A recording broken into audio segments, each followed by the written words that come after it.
So when you're thinking about glazing for raku, whether it's a bowl, a rattle, or a pumpkin, the telltale sign of a raku firing is that anywhere where there's no glaze, the clay will turn black. Okay? And Raku glazes are, technically they are not food safe. So this one, you know, it's glossy, it appears like it can hold food. It's not a matter of that. It's just that it has not been fired to a temperature where the clay is vitrified, the glaze has melted, but the clay has not vitrified. And all of these little crackles that happen in any Raku glaze are susceptible to pulling or drawing, especially a liquid food in, and creating a bacteria growth. So we don't normally use Raku glazing for functional pieces. Alas, I do not have a rattle or any other thing to glaze, so I'm going to show you how to think about glazing a piece, which my piece happens to be a bowl. So this is our KSU Crackle Raku Glaze. You can see that the glaze itself is kind of a whitish, pinkish, tannish color, very light. And then anywhere where the glaze crackled and was exposed to that heavy reduction, you have these really nice dark crackle lines.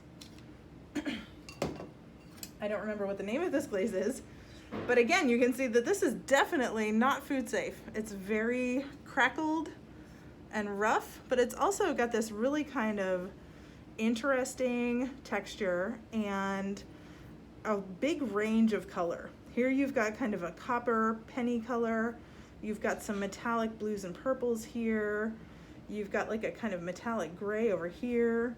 A lot of dark area also. You can get these areas of like a pink.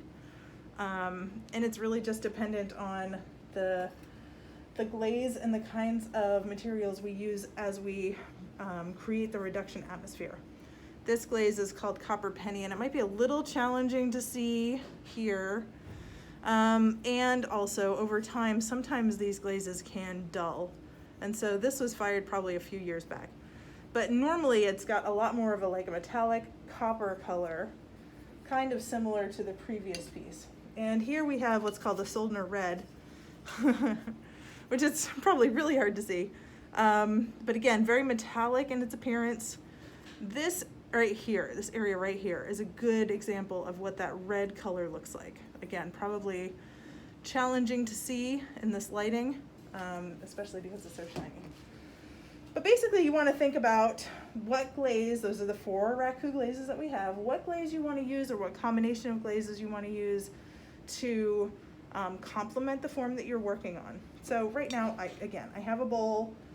I can use it for pennies. I can use it for anything that is non-food related. So it's fine that my form is a bowl, but I will not use it for food.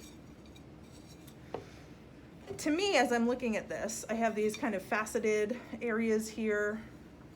And I think what I would like to do is have these areas be dark and waxed and raw clay, and then have these areas be the crackle glaze, that white complementary crackle glaze.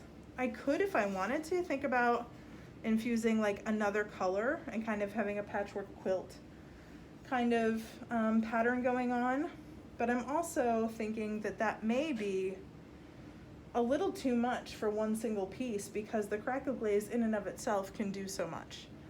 So you can very easily overdo it if you use more than one kind of glaze on a Raku piece, but you can do a lot with wax resist and using one glaze. So I am going to wax, and anywhere that I apply wax to will end up being that black color. And so my plan here, and I'm not going to make you guys watch the whole thing, but my plan is to have this entire area down here, this foot ring, that's going to be completely black. The interior of the foot ring will have the crackle glaze in it, and anywhere where I have these raised areas, I'm going to use my brush and apply wax, and those areas will stay black while everything else is going to have that crackle glaze on it. I may decide to use a different color on the interior, and that way it won't be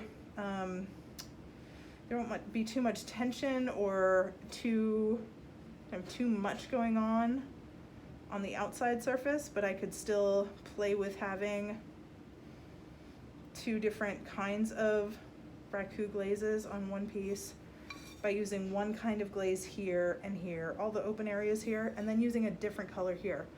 Also by virtue of the fact that I have this kind of double ring rim here. So I feel like I could separate by waxing kind of that bottom rim and then having this and then the full interior be a completely different glaze color. So again, like I said, I'm not gonna have you guys sit here and watch me do this whole thing. I am gonna finish this work and then again, just do a quick glaze session. Hopefully we can have a before and after where I show you guys what it looked like before it went in the kiln and then what it looks like afterwards. So that's what you want to be thinking about when you are glazing for Raku, no matter what the shape is. You know that your clay body as exposed will be this kind of matte black color. And then you can see by the different examples here what the other glazes will look like.